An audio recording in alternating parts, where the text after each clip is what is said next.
Jack, comment tu vas aujourd'hui? Bah écoute, je voulais te voir Gigi parce que j'ai un truc à te demander. Ah, dis-moi. Voilà, écoute, souvent quand on discute tous les deux, tu reformules ce que je dis en me proposant des mots que je t'avoue, je trouve parfois un peu bizarres. Et en même temps, eh bien, le fait que tu me dises ces mots-là, ça me calme, ça me fait du bien.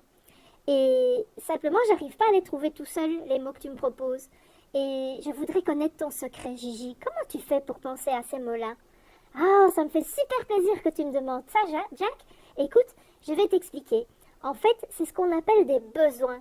Et si tu veux, je t'explique ce qu'on entend par besoin en communication non violente. Tu veux? Oui, oui, oui, oui, super, je vais apprendre des trucs aujourd'hui, chouette. Alors voilà, Jack. Un besoin en CNV, eh bien, c'est ce qui est commun à tous les humains. Il y a une liste de besoins qu'on appelle les besoins fondamentaux humains. Il y a une petite centaine de mots, je dirais, qui sont les besoins fondamentaux humains. Ah oui, tout ça, c'est beaucoup quand même. Oui, oui, mais alors ce qu'il y a de fabuleux, tu vois, Jack, c'est que les besoins, en fait, sont communs à tous les êtres humains. Quel que soit notre âge, notre appartenance sociale, notre langue, notre religion, notre métier, etc., nous avons tous les mêmes besoins. Ah ouais, dis donc, c'est chouette ça, mais à quoi ça sert qu'on ait tous les mêmes besoins? Ben, la bonne nouvelle, Jack, c'est que comme on a tous les mêmes besoins, si on apprend à écouter nos besoins, à nous exprimer à partir de nos besoins et à écouter les autres aussi à partir de leurs besoins, eh bien c'est plus facile de se comprendre et donc c'est plus facile aussi de se réconcilier et de préserver la qualité de la relation. Ah ouais, mais là où c'est plus compliqué, tu vois Jack, c'est que pour qu'un besoin soit universel, eh bien il faut que le besoin ne soit pas attaché à différentes choses, il faut le détacher. Par exemple, un besoin n'est pas attaché à une personne ou un groupe de personnes spécifiques.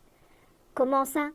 Ben, si tu dis j'ai besoin, je ne sais pas moi, de liberté ou j'ai besoin de reconnaissance, ça c'est un besoin fondamental humain. Tous les humains ont besoin de liberté et de reconnaissance.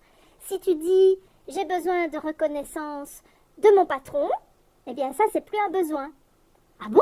Comment ça se fait? Parce que moi j'ai besoin de reconnaissance de mon patron. Oui, mais tu vois Jack, tout le monde n'a pas un patron. Les enfants ne travaillent pas, les vieilles personnes ne travaillent plus.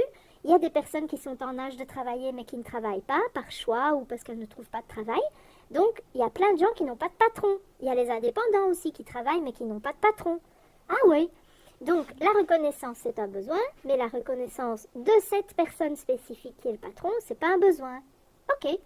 Alors, le besoin n'est pas non plus attaché à un objet. Par exemple, je peux avoir besoin... Ben, si je reste sur le besoin de liberté, on peut dire que la voiture nourrit un besoin de liberté. Mais la voiture, elle, n'est pas un besoin. Ah bon? Ben, souvent, moi, je dis que j'ai besoin de la voiture. Je dis ça à ma femme. Chérie, j'ai besoin de la voiture. Et le problème, c'est que parfois, elle a besoin de la voiture aussi. Alors, on est coincé. Mais oui, mais parce que la voiture en elle-même n'est pas un besoin, tu vois. Mais la voiture nourrit plein de besoins. Le confort, la liberté, la facilité, etc. Il y en a plein. Ah bon? Alors, dernière chose, le besoin n'est pas non plus attaché à une action. Par exemple, travailler, ce n'est pas un besoin. Oh, dis donc, mais comment c'est possible ça? Ben, réfléchis, Jack, puisque le besoin est universel. Si travailler était un besoin fondamental, eh bien, tout le monde travaillerait. Mais comme on vient de le dire, eh bien, il y a plein de gens qui ne travaillent pas. Ah oui, ça c'est vrai, tiens, je n'y avais pas pensé. Alors, qu'est-ce qu'il y a d'autre? Ah oui, le besoin, il est neutre. Dans l'absolu, il n'y a pas de besoin plus important que d'autres. Ils sont tous magnifiques, les besoins.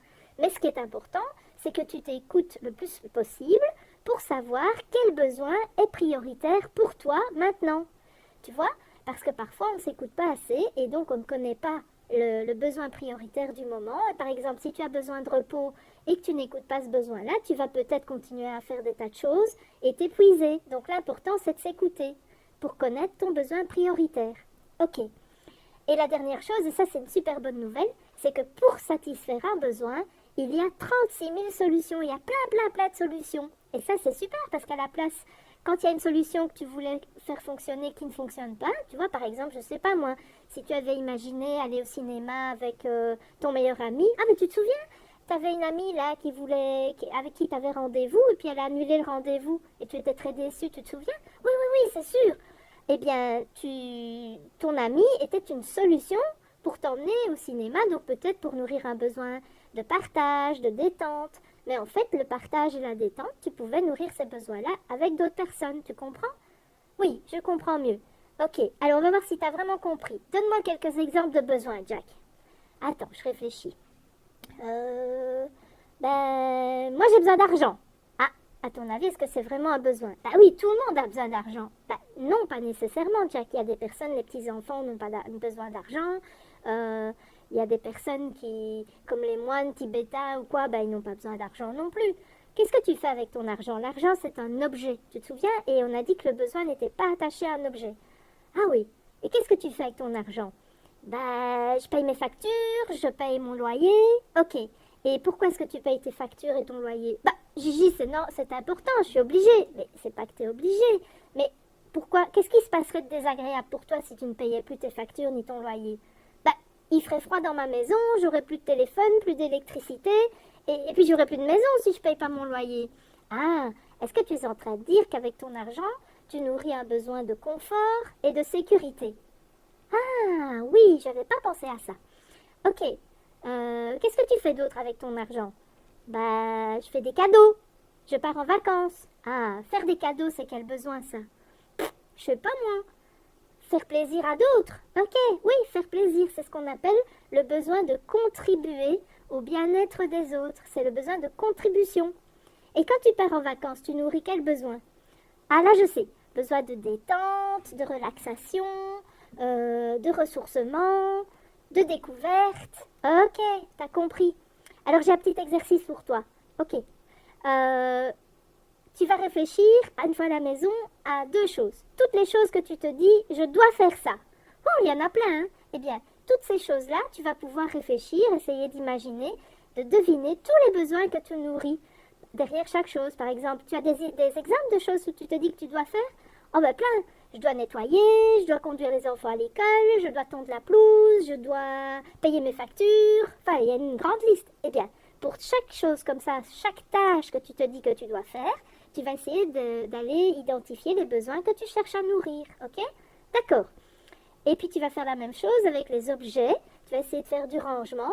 Oh, j'aime pas ça, moi, faire du rangement. Ok, mais tu vas essayer de, je sais pas, tu prends une armoire et tu imagines tout ce que tu pourrais jeter ou donner. Ah, donner des trucs? Mais il y a plein de trucs que je veux garder.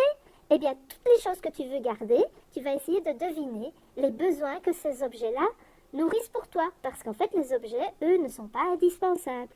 Voilà, t'as du boulot, à Jack. Ah ben oui, dis donc. Je vais pouvoir m'exercer. À bientôt!